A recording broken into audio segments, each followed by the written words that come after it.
The Joseph Schlitz Brewing Company presents the Schlitz Playhouse of Stars. And here to introduce tonight's play is your star and host for the week. Hello. I'm Edmond O'Brien, and I want to welcome you to the Schlitz Playhouse of Stars.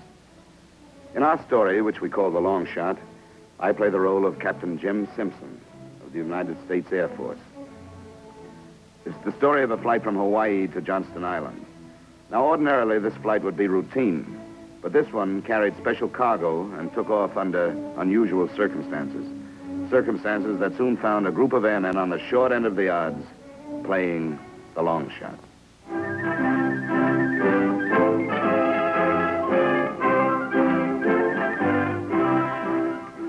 But, General, all I'm asking is that we delay the flight a couple of days. It can't make that much difference. I know that material must get to Johnston Island as soon as possible, but I've got FBI men on the base right now running a check. And all I'm asking, sir, is that we delay long enough to give them time to complete their investigation. But, sir, Very well. I registered my feelings on it. Yes, sir. The flight will go through as scheduled.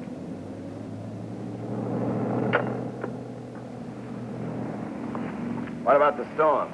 If it continues at its present rate of movement, you'll probably run into it. Can't you do better than probably? As weather officer, I do my best to predict the weather. It doesn't always cooperate. Yeah, I know.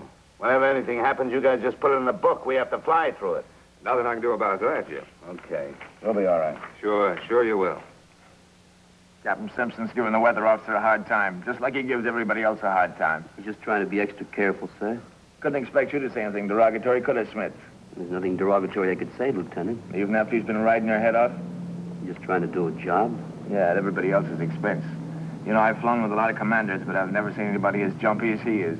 Well, I've been on his crew for over a year now, and he's about as easy to get along with as anyone you'd want to meet. Yeah, maybe I just got here too late to appreciate his particular kind of good humor. Hey, you're kind of tough on our old meteorologist, aren't you? Well, I just want to know where we're flying at it. You know, sometimes it's more fun to let us sneak up on you and kind of surprise you. You joke, I'll worry. The plane, the crew, and the cargo are all my responsibility. Hey, look, maybe joking's just my way of worrying. Give me that phone, will you, please? Thanks.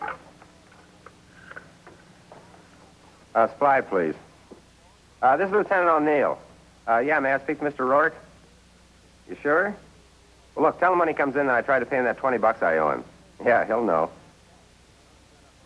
Yeah, we take off in 10 minutes. Boy, Rourke sure picked a swell day to be late for work. I've owed him $20 for over 2 weeks now. The others checked in yet? Sure, Jim, they were with me. All right, let's go over this map again. Come on. You know, this flight's costing me a date with a doll that's really put together, Smith. Like she was poured from a mold. Marvelous. So you don't go out much, do you, Smith? No, sir, I have a girl back home. Oh, you're wasting the best time of your life. I never liked navigating this Johnson trip, especially this one. You know, I know a nurse up there. Might just go for a guy like you. We'll see, sir. Jim? Oh, good morning, sir. We're just about ready to take off. I know. Would you mind stepping into my office for a moment? Not at all, sir. Sit down, Jim. Thank you.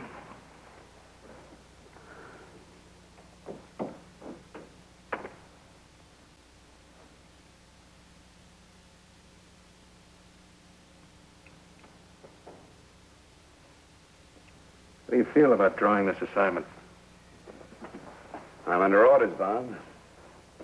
We've known each other too long for that kind of an answer. All right. I don't like it. Why not? For the same reason nobody else likes it. 3 planes lost at sea in a month. No traces, no nothing. Not even an oil slick. Well, we found no positive evidence of sabotage. Sure. The evidence is scattered somewhere all over the Pacific. Jim, I think it'd be better if I took you off the flight. I've got Captain Davis standing by. I wish you wouldn't do that, sir. You know what's in those crates you'd be flying? Well, I know they've been handled under security. They contain strategic material that'd take over a year to replace, and I don't want you handling them unless you're temperamentally fit. What do you mean, temperamentally fit? You just said you didn't like the idea of taking the flight. Liking and doing are 2 different things, sir. I drew the assignment. I see no reason why I should be relieved of it. Well, you'd be the last one to see. You've heard of something they call fatigue? Yeah. Well, this is nothing you can help. It's something that just happens. Sometimes fast, sometimes slow. But all of a sudden, there's that certain moment when a man's a lot better off if he stays on the ground. I've been performing my duties. Yeah, you've been performing them for 15 years.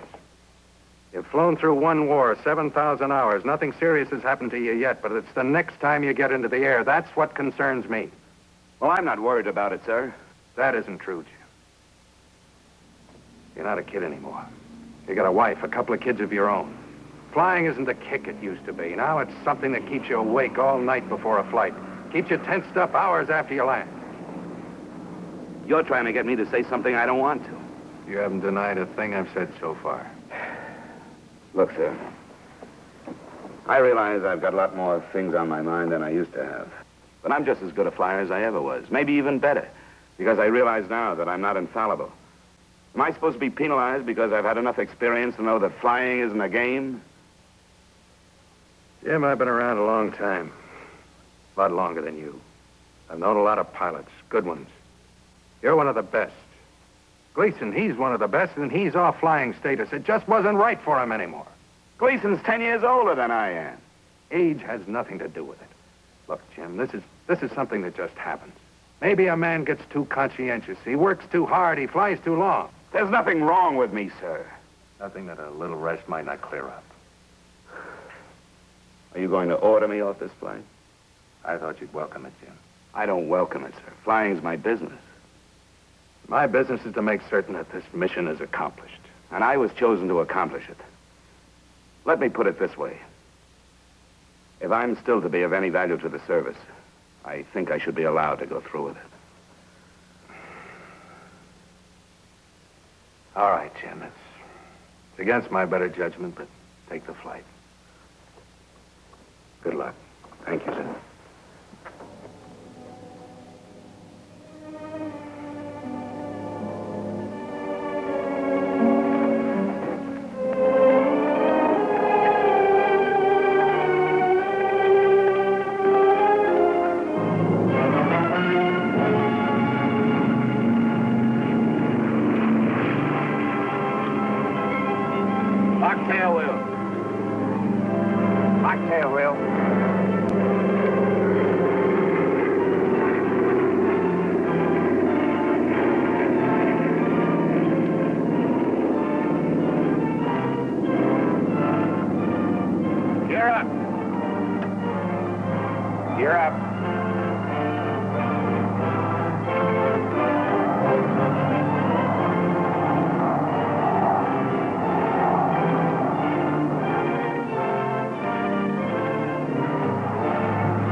Just as I get to the window, it closes. Then the nag comes in, pays 40 to 1. That's tough. Watch those instruments. You know, you're getting hard to live with. Why don't you relax? I must have heard that 1,000 times during the last week. What? Why don't you relax? What is it? Have I got a wild look in my eye or something? You really want to know? Yeah, that's why I asked. Well, it's because you're tense up, even when they start talking about a flight. You've been fighting yourself ever since you walked in that operations room this morning. You act like a guy that doesn't want to fly anymore. I've been flying since I was 19. Well, you know something? Maybe that's the trouble. So the guys at the club have been taking me apart, huh? Simpson's had it. He's all washed up. Why don't you give him a nice fat desk and let him rot? Nobody's been talking. I'm just telling you what I think. Well, maybe you're right. Maybe they're all right. All I know is every time I get in a plane, Wait a second. There's something coming in. Air Force 2538. Reading you. Roger, over and out. It's that storm. We'll be hitting it in about an hour. I was hoping we'd get a break on that. Well, we'll be flying over it anyway. I know where we'll be flying. Hey, look, why don't you ask to be taken off flying status? I don't know. Maybe I just don't